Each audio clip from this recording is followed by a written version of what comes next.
उल्टा हालत है। तीसरा शीशा लगाया, बोले बिल्कुल वैसे ही। जब 5-7 शीशे बदल दिए तो डॉक्टर ने कहा कि क्यों? बोले कुछ भी पढ़ने में नहीं आ रहा था। डॉक्टर ने कहा कि पढ़े भी हो, पढ़े भी हो। वो आदमी बोला पढ़े होते तो चश्मे की दुकान पर ही क्यों आते? क्योंकि हमने तो ये सुना था कि चश्मे से पढ़ा जाता है, चश्मे से पढ़ा जाता है। डॉक्टर ने कहा कि सुना तो ठीक है कि पढ़ा तो चश्मे से जाता है, लेकिन पढ़ाई भीतर होनी चाहिए तभी बाहर दिखेगी। अगर भीतर नहीं होगी तो बाहर लिखी भी रहे तो दिखेगी नहीं। तो जैसे भीतर पढ़ाई ना हो तो बाहर लिखा हुआ होने के बाद भी हम पढ़ नहीं पाते।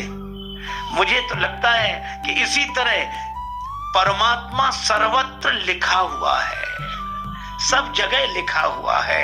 ईशावास्यमिदं सर्वम यत् किंच जगत्याम जगत, सर्वत्र परमात्मा लिखा हुआ है, लेकिन हमारे भीतर परमात्मा की पढ़ाई नहीं है, इसलिए बाहर लिखा हुआ होने पर भी दिख नहीं रहा है।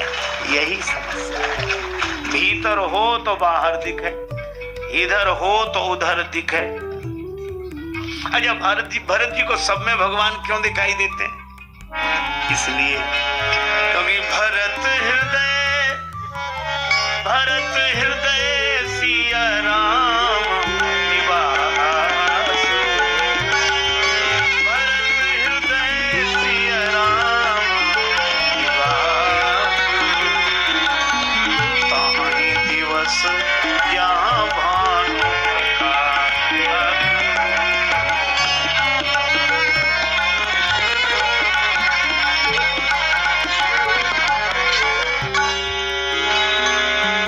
के भीतर भगवान प्रकट हो गए। अच्छा देखो, एक अद्भुत बात है, भगवान प्रकट कैसे होंगे? हरि व्यापक सर्वत्र समाना,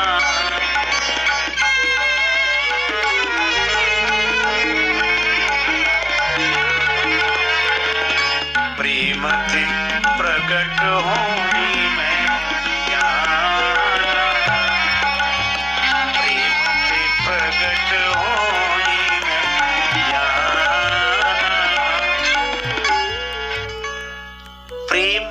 कारण जिसके भीतर भगवान प्रकट हो गए हों, जो भीतर प्रेम से भरा होता है वही बाहर सेवा से भरा होता है। जो भीतर प्रेम से भरा होता है वही बाहर सेवा से भरा होता है। जब वह भीतर प्रेम में रहता है तो अपने भीतर भगवान को देखता है, और जब व्यवहार में सेवा से जुड़ता है तो सब में भगवान को देखता है। ऐसे भक्त की सेवा ही योग है। सबसे बड़ी बुराई एक है, संगठन नहीं है। और बुराई में सब तरह से बुराई पर एक अच्छाई संगठन है। 4 गंजेड़ियों को आप अलग नहीं कर सकते, शराबियों को अलग नहीं कर सकते, अफीमचियों को अलग नहीं कर सकते। अच्छा, अलग करने पर ही सारा झगड़ा है, पर चाहे जितना हो लेकिन शाम को फिर इकट्ठे हो जाए। और वो तो कहते दम भाई सो निज भाई, और भाई के सिर पे सिर रह नहीं पाते महाराज, शाम तक ढूंढ ही लेंगे। हम कई बार सोचते थे कि ऐसा क्यों। एक राजा के यहाँ 2 विद्वान आए, राजा ने दोनों का बड़ा स्वागत किया। एक बैठा, दूसरा गया स्नान के लिए। तो राजा ने कहा कि आप तो बड़े विद्वान हैं, ये आपके साथ ये भी तो विद्वान होंगे। बोला काहे का विद्वान? बैल है, 1 से 2 अच्छे इसलिए हम लिए फिरते हैं। राजा बोला अच्छा। तब तक वो आ गए। अब ये गए स्नान को, तो राजा ने उससे पूछा कि आप तो बड़े विद्वान, और ये आपके साथ ये भी तो विद्वान होंगे। बोले काहे का विद्वान? घोड़ा है, 2 अच्छे इसलिए। दोनों आए, चलिए भोजन करें। भोजन के लिए गए, तो राजा ने एक के सामने भूसा रखा, एक के सामने घास। शुरू करो। दोनों बोले हम लोगों का अपमान है। राजा ने कहा परिचय तो आपसे ही मिला, आप कह रहे थे वो बैल है और आप कह रहे थे वो घोड़ा है, इसलिए ये हम लोगों की हालत है। और शराबियों में इतना प्रेम महाराज, चाहे दिन भर झगड़ा हो जाए शाम को इकट्ठे। तो वैसे ही बड़ा नाम है, परुष सहित बड़ा नाम तुम्हारा, और राम मात्र लघु नाम हमारा। महाराज हम आपको हाथ जोड़ते हैं, प्रणाम करते हैं। परशुराम जी ने समझ गया तू भी बहुत डरता है और डर कर बात कर रहा है, बड़े भाई की चतुरता की तरह। राम जी ने कहा कालो डरे न रघुवंशी, लेकिन आप ब्राह्मण हैं, हमारी यह मर्यादा है, हम ब्राह्मण का सम्मान करते हैं। परशुराम जी बोले मेरा क्रोध शांत नहीं होगा जब तक फरसा न चले। राम जी ने सिर झुका दिया, तो चलाओ फरसा। कर कुठार आगे यह शीशा, अब फरसा ही न चले। और जब फरसा तो तब चले जब हाथ चले।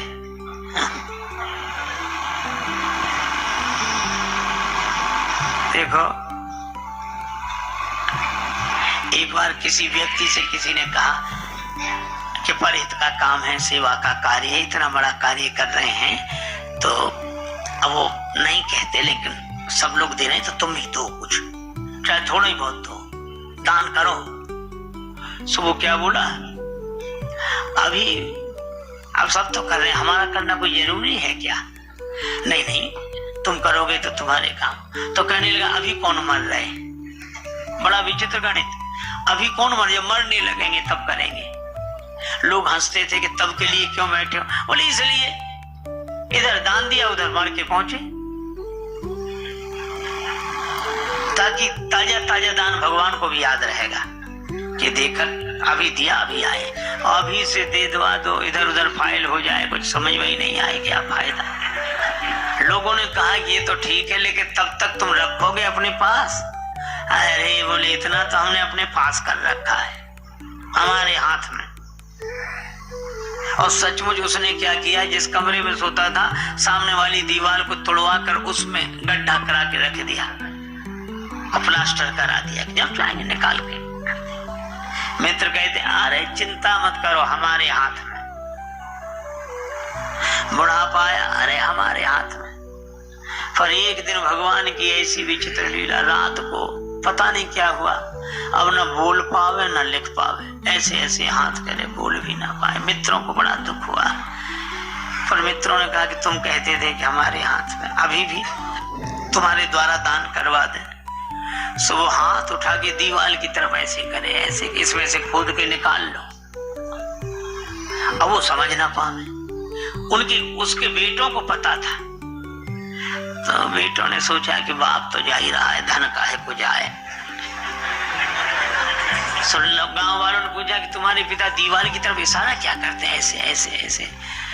बेटे बोले पिताजी यही कहते हैं कि बच्चा कहाँ है देने के लिए, जो था तो सब इसमें लग गया, इसमें लग गया, इसमें दीवार में लग गया, मकान में लग गया।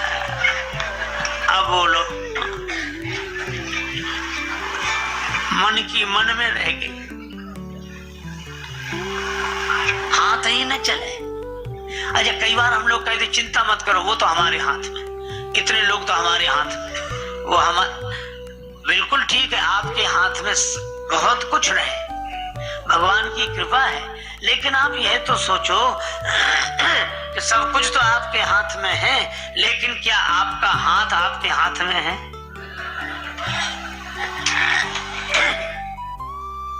देखो घड़ी सबके हाथ में है ना?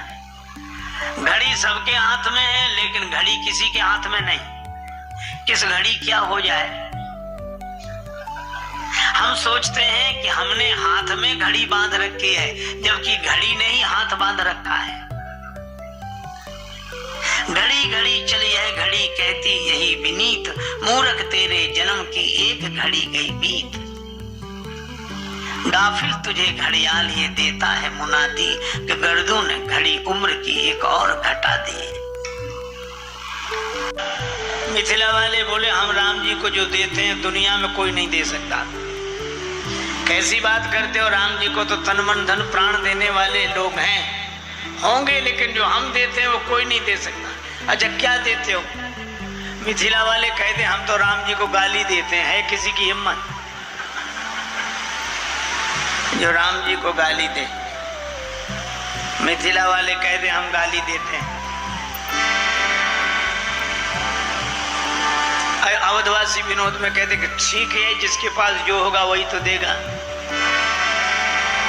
काहे करत अभिमान रघुवर राम लला, काहे करत अभिमान रघुवर राम लला, काहे करत अभिमान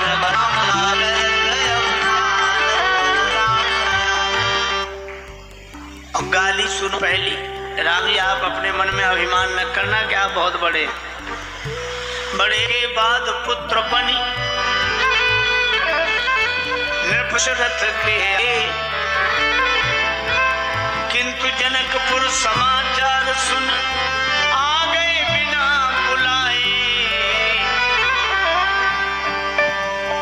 जनकपुर में तो बिना बुलाए आए और बन बैठे मेहमान रघुवर राम लला, बन बैठे मेहमान रघुवर राम लला, आए बने मेहमान रघुवर राम लला, आए बने मेहमान रघुवर राम लला। जनकपुर में बिना बुलाए आए, बिना बुलाए। लक्ष्मण जी भी जानते हैं कि चिट्ठी नहीं गई थी। लक्ष्मण जी ने धीरे से कहा कि ऐसा तो नहीं हो सकता कि बिना बुलाए आए। सखियां बोली पास में ही तो बैठे, पूछ लो चिट्ठी गई थी। अब ये बात तो लक्ष्मण जी भी जानते कि चिट्ठी नहीं गई थी। वरुणा कहा कि नहीं गई थी चिट्ठी। सखियां बोली अगर राम जी कह दे कि चिट्ठी गई थी तो हम मान लेंगे। लक्ष्मण जी ने राम जी के हाथ जोड़े, कह दो ना गई थी चिट्ठी। राम जी बोले हम झूठ बोले हमारी बात चली जाएगी। लक्ष्मण जी बोले अगर झूठ बोले तो आपकी बात चली जाएगी और झूठ नहीं बोले तो हमारी बात चली जाएगी। अब देख लो किसकी बात रखनी है, हमारी या अपनी। भगवान ने कहा मान लो तुम्हारी बात रखने के लिए झूठ बोल भी दें और कहीं सखियों ने ये पूछा कि चिट्ठी कहाँ है बताओ, तो फिर दूसरा झूठ बोले।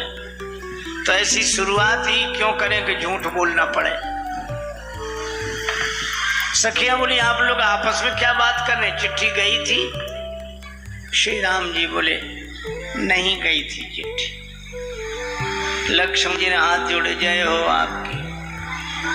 इतना भी झूठ नहीं बोल सकते। कौन से गुरुजी के पास यज्ञ में बैठे थे, शादी विवाह का मामला है, हंसी मजाक में थोड़ा बोल भी देते झूठ। नहीं गई थी चिट्ठी, काहे को आ गए फिर। लक्ष्मी ने पूछा कि प्रभु क्या कहे, तो राम जी लक्ष्मण जी की तरफ देखकर बोले नहीं गई थी चिट्ठी। और सखियों से बोले नहीं गई थी चिट्ठी। और लक्ष्मण जी तरफ नहीं गई थी चिट्ठी। अरे प्रभु गई थी कि नहीं गई थी। राम जी बोले गई भी थी और नहीं भी गई थी। गई चिट्ठी गई थी गुरुजी के पास, नहीं गई थी हमारे पास।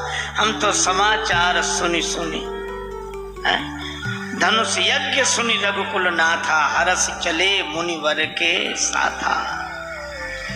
सखियों ने कहा देख लिया बिना बुलाए आए।